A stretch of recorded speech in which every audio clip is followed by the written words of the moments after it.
You were the market, and the market took care of it. Mucha innovación.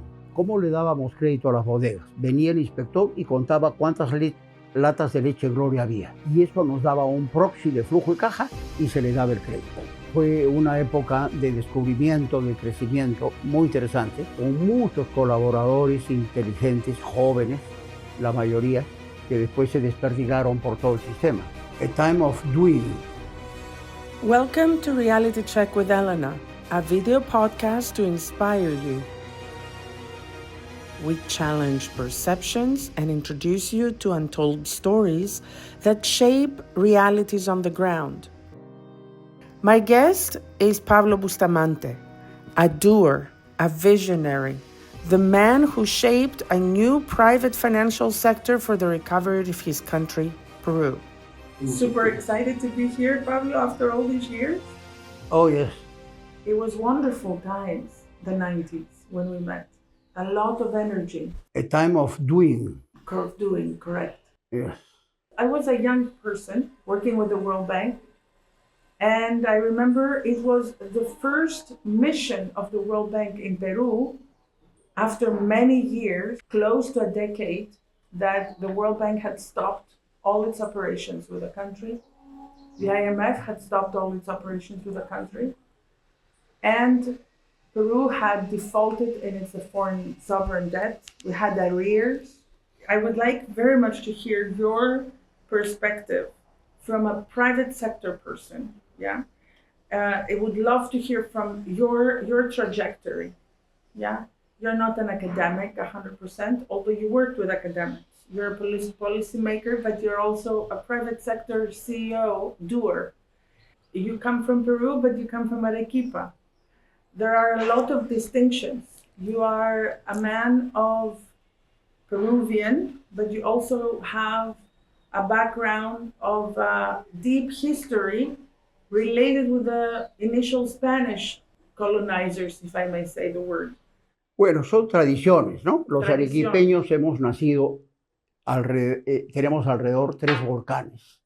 Eso nos hace de alguna manera telúricos, ¿no? Energéticos, ¿no? Cuando Pizarro, antes de entrar a Perú, se querían regresar todos a Panamá, él sacó su espada, hizo una línea en la tierra, dijo, bueno, los que quieran el oro de Perú y el futuro, vengan conmigo.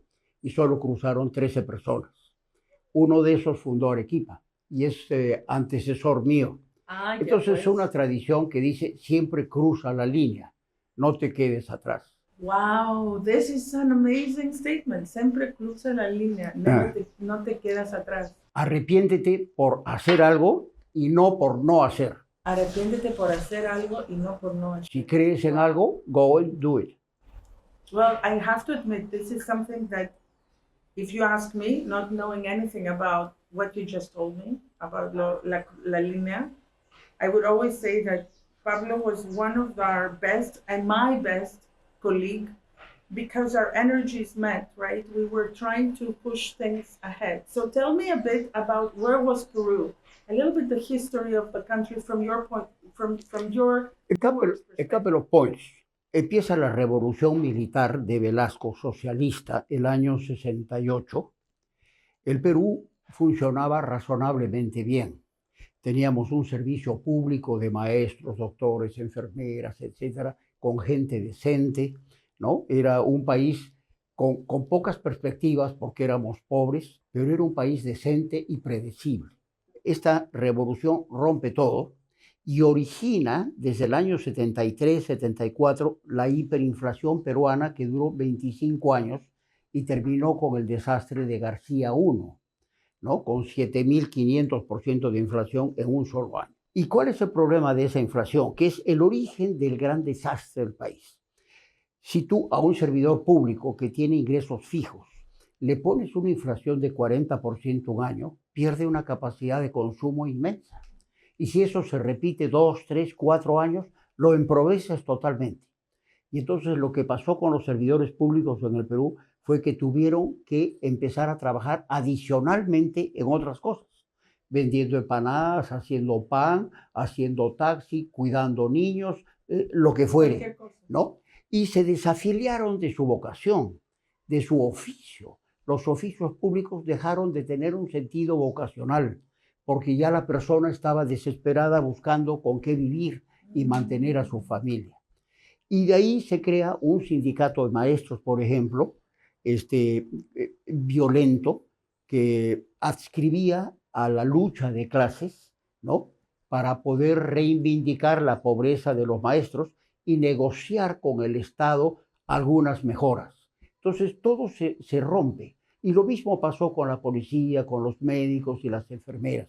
Y al año 90, cuando termina el gobierno de García, el Perú estaba empobrecido en todos los planos. El Estado recibía 3.8% de ingresos del PBI, mínimo, de un PBI pequeño. Más del 60% de la población era pobre. Y la empresa más grande facturaba $600 millones, cuando una empresa ecuatoriana facturaba 1.500 o 2. Ahí viene esta reacción. Para eso cuando yo me iba a ir en algún momento a Canadá, me dieron mi visa, ¿no? El año 87, tenía 35, 36 años. Y después apareció Vargas Llosa con esta gesta para recuperar el Perú.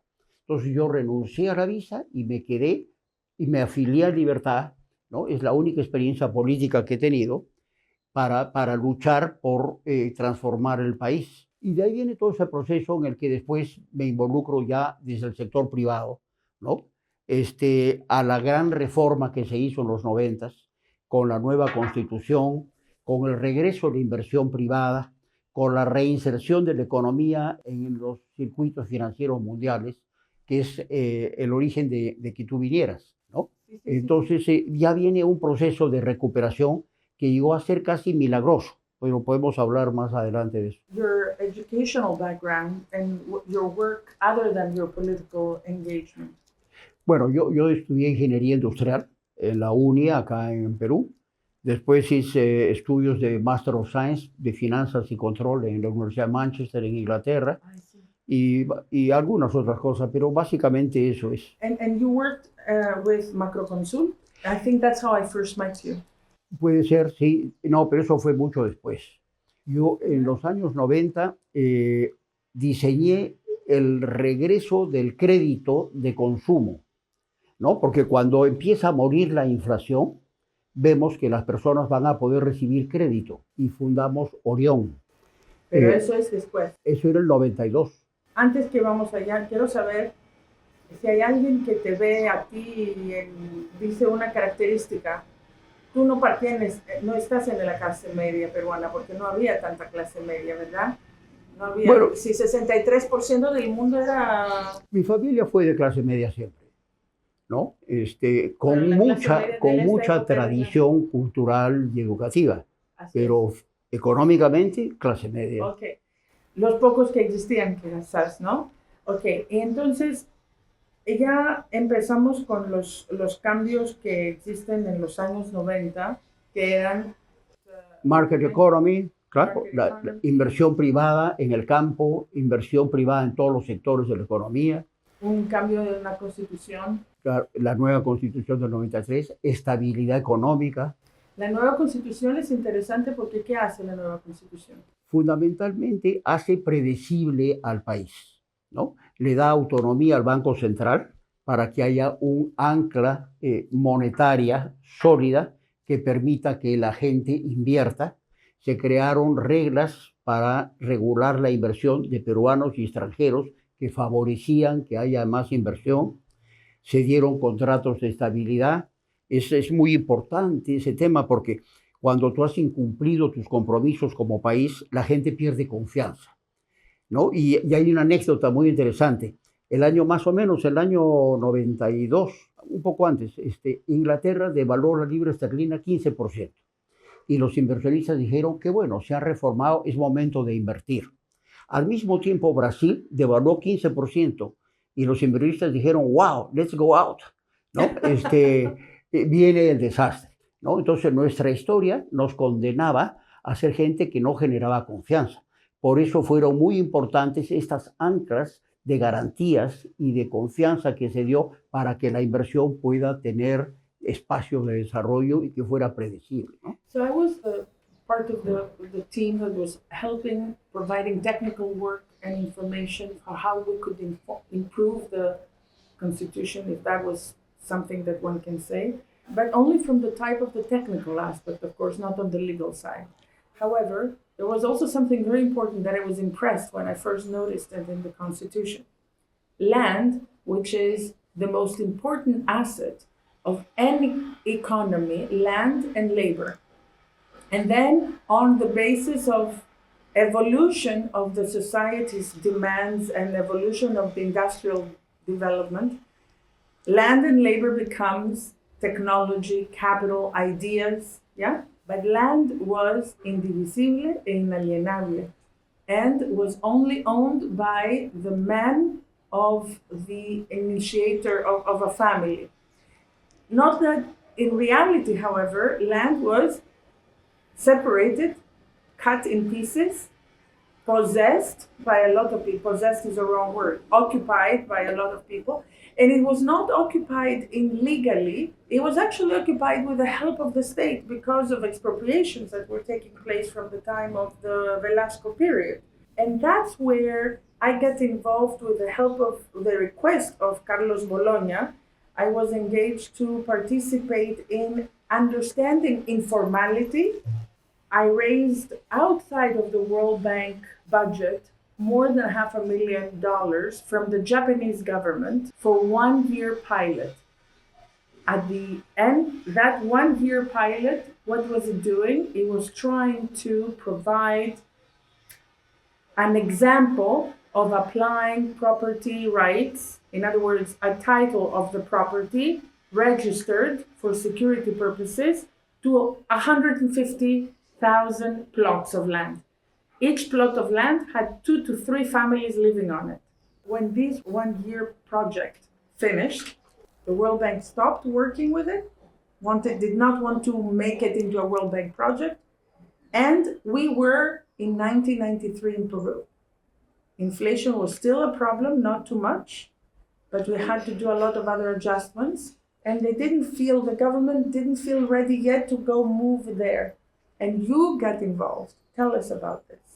Mira, como el Estado había implosionado, se había empequeñecido, los peruanos tuvieron que inventar sus trabajos y también tuvieron que generar procesos de adquirir propiedad por invasiones absolutamente informales, ¿no? Al mismo tiempo empieza a bajar la inflación y a mí se me presentó la oportunidad de desarrollar el crédito a las familias al principio de los 90. Bajaba la inflación, por 30 años no había habido crédito, ¿no? Excepto para corporaciones. Las personas no tenían crédito individual, no existía el crédito de consumo. Las tiendas te daban crédito por 6 meses o 8 meses. ¿Qué tipo de crédito existía por la gente que era informal? Algunas tiendas daban créditos muy caros, ¿no? Para plazos muy cortos, 200% al año, ¿no? Y aparte de eso estaban los informales, que existen hasta hoy. Hoy día incluso cobran como 500% al año. A los que no se les da el crédito en el sistema, se les da en esos circuitos perversos, ¿no? Que roba de alguna manera parte de la productividad del peruano, porque muchas veces dicen que el emergente, el informal, tiene muy baja productividad. Pero si les cuentas lo que ellos tienen que pagar de coimas al policía municipal o al trámite de la municipalidad, o qué sé yo, a los tramitadores, más los costos financieros de los informales, sí son muy productivos, ¿no? Y creo que se ha visto, porque ellos han construido patrimonios importantes, ¿no? O sea, ese proceso teórico de la reinserción del Perú, en paralelo se dio de manera natural con la gente, ¿no? Adquiriendo su propiedad informal, inventando su propio trabajo, ¿no? Y haciendo posible el incremento de sus patrimonios para el bienestar de sus familias. How did you get involved? Bueno, empezamos con el crédito de consumo, pero es evidente que las familias necesitaban crédito no solo pues para comprar televisores, sino también para educar a sus hijos, ¿no? Y para consolidar su propiedad. El crédito de consumo nació con electrodomésticos, pero de ahí había que llevarlo a algo más, ¿no? Okay. Y descubrimos el registro predial, que tenía más o menos 150,000 registros y que ningún banco lo usaba. Entonces nosotros nos metimos a mirar, hicimos un convenio, les conseguimos, porque estaba abandonado, lo habían dejado tirado, ¿no? Les conseguimos computadoras, les conseguimos recursos y invertimos para que los registros crecieran a más o menos 350,000. Y diseñamos un crédito especial para el independiente, el informal, que se llamó CARPA, Crédito Anual Rotativo para Autoconstrucción. Y entonces, ¿qué le ofrecíamos al ciudadano? $500 para que haga una ampliación de su casa. Nosotros le conseguíamos el título en el registro predial, con lo cual su Registrado. propiedad mejoraba en seguridad y en precio también, ¿no? Y era un crédito de un año y se iba renovando. Esto se mantuvo después, mucho tiempo después de Orión, incluso en el Banco Vice y en el Scotia Bank, una época, ¿no? Y le dio algo de vida al registro predial. Después nace el convenio que hace el Banco Mundial, ¿no? Para COFOPRI, y se empezaron a multiplicar las cosas y a complicarse también. I want to thank you. And now I want to thank you in front of the camera for the extraordinary service you gave not only to your country, Pablo, you gave an extraordinary service to the modern economic, politics, and development, because property rights, which are translated in registración, in the registry of a title of a contract, was an assumption for an economist, was never even part of our economic education. We assume that these things exist. They already are there, okay? So with my, if you like, as you called it, enthusiasm and drive, I was touching areas that seemed to be already taken for granted. But because I was also younger and I was kind of like daring to ask questions, we kind of pushed it and we did the 150,000. But you came and seriously put a seal from the private sector. You know, we always talk the market works. We have this great anecdote. How many Chicago economists are needed to change a light bulb? Nobody, because the market will take care of it. Pero tú y yo sabemos que if we are not going to go up there and change it, the market will not take care of it. The market takes care of it for you being able to go buy the light bulb easily, not very expensively, to not being electrocuted because there is a current of electricity coming in, and so on. So we assume that property rights exist.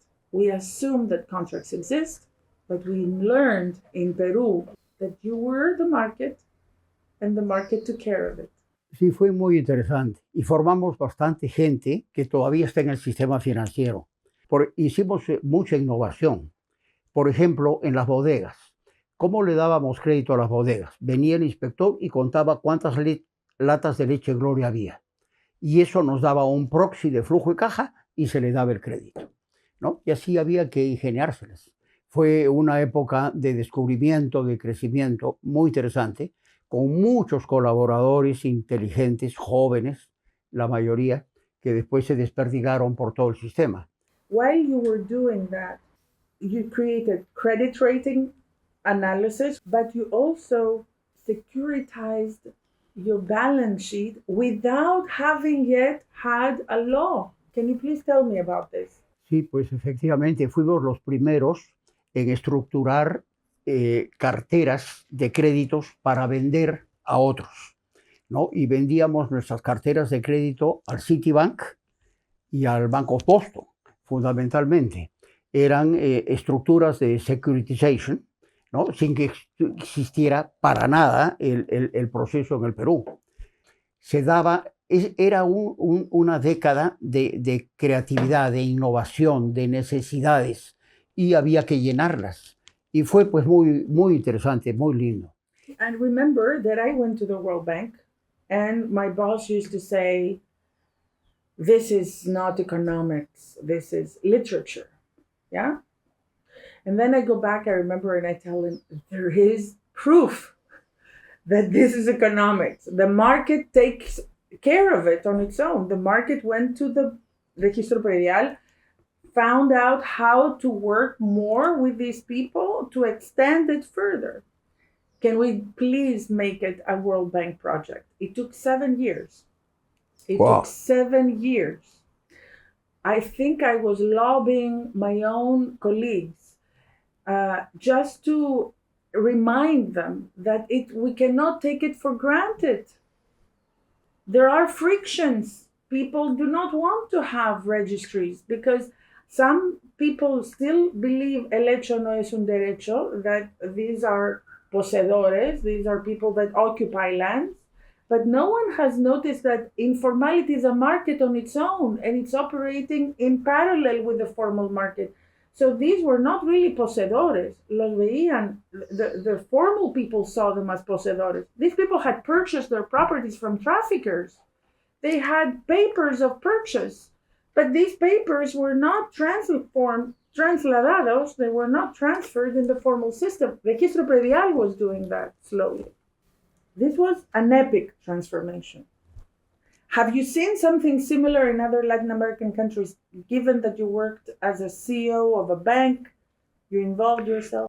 Yo creo que el fenómeno peruano es único, ¿no? Esa fuerza del ciudadano común y corriente para inventar su trabajo, para generarse propiedad, para acumular patrimonio.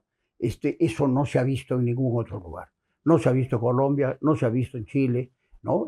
Perú ha sido único. ¿Se ha visto en Argentina, crees? No. Ahora Milei habla de la economía de mercado y los derechos de propiedad como algo muy importante.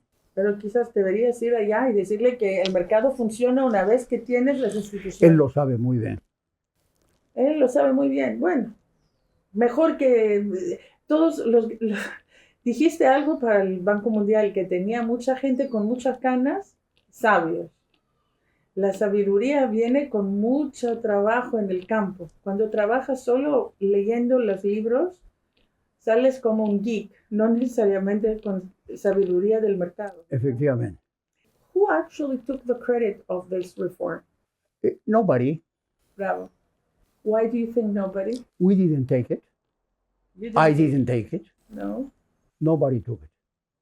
Somebody tried to take Mucho it. mejor así. In my book, I am explaining that institutional reforms are reforms of the people, because it's like saying, who takes the credit of having clean air? Who takes the credit of having water? Yes. All of us who vote for clean air and clean water. So an institutional reform is a democracy of everybody, so everybody is owner of that, I think. The importance of this work that we do right now is to create consciousness globally about the difficulty for the people that are informal. Is it for them? But also how dangerous is it for the other ones who are not formal? Yes. And how in the end we have to be able to make this transformation. We need it from every part of the world. What do you think about that? Well, you have to have a vision and go after it. This is a country which allows you to invent ideas, to invent projects, and to pursue them, ¿no? Es un país donde uno puede venir a realizarse. Está todo por hacer y es lleno de oportunidades. Y es un laboratorio en muchos sentidos. Mira, marketing. Acá tú puedes almorzar por $1.50 en una carretilla o $100 en un gran restaurante. Puedes transportarte por $1 en una mototaxi o $100 en una limusina, ¿no? Tú puedes comprar un cigarrillo. En Chile no puedes comprar un cigarrillo, tienes que comprar la cajetilla. Puedes comprar una sola pastilla en la botica. O sea, acá se ofrece lo que se necesita. Si la gente necesita comprar un cigarrillo o una pastilla, hay quien haga eso para que la gente pueda satisfacer sus necesidades. Es un sitio muy especial. So basically you're saying is that this flexibility, that's what I noticed when I came. This flexibility of the people was completely stretched and bottlenecked because of the legal and bureaucratic rigidities. And then this property rights reform, as one of the most important ones, I believe, opened it and made it open for a lot more people. Because fixing macroeconomics, fixing hyperinflation, fixing deuda, no? It was for... That's the basis. That's the basis. And it goes, but then you need to have more people be involved. Do you think that if we have had a property rights reform, like a COFOPRI reform in Brazil, would Brazil be a different country today? Sure. Another engine. Imagine this big country, an engine of growth. ¿No? Muchas gracias.